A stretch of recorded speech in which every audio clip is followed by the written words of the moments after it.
भारत और पाकिस्तान के बीच cease fire का श्रेय सीधा सीधा अमेरिकी राष्ट्रपति ट्रंप ले रहे हैं या फिर यूं कहें कि उन्हें दिया जा रहा है। लेकिन इसे लेकर अब शिवसेना यूबीटी नेता संजय राउत ने ट्रंप से ही सवाल कर दिया है।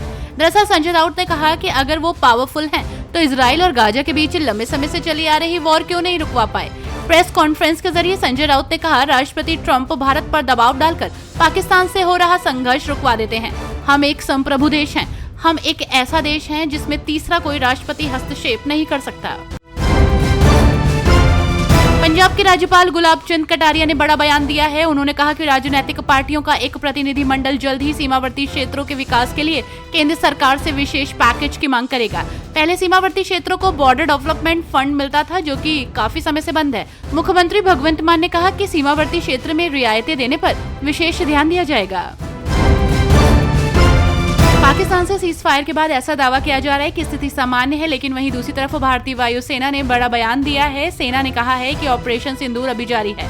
आईएएफ ने कहा कि हमने इस ऑपरेशन के लक्ष्य को पूरा किया है और इसके बारे में डिटेल में जानकारी दी जाएगी।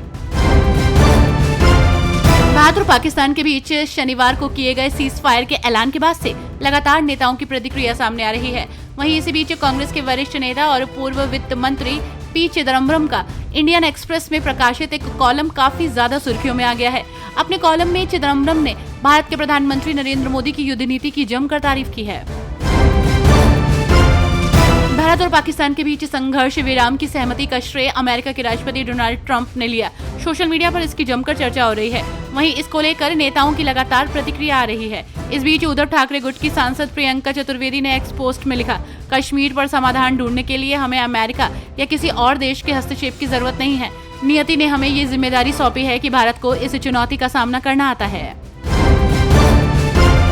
भारत और पाकिस्तान के बीच सहमति की घोषणा के कुछ घंटों बाद पाकिस्तान ने सीमा पर ड्रोन हमले और गोलीबारी शुरू कर दी, जिसका भारत में विरोध हो रहा है। वहीं अब दिल्ली की मुख्यमंत्री रेखा गुप्ता ने पाकिस्तान की निंदा की है। हाल ही में रेखा गुप्ता दिल्ली पीतमपुरा और विशाल इनक्लेव में 36वीं रथ यात्रा के उत्सव में शामिल होने पहुंची, जहां उनका भव्य स्वागत किया गया। इसके बाद उन्होंने अपने संबोधन में पाकिस्तान को जमकर घेरा।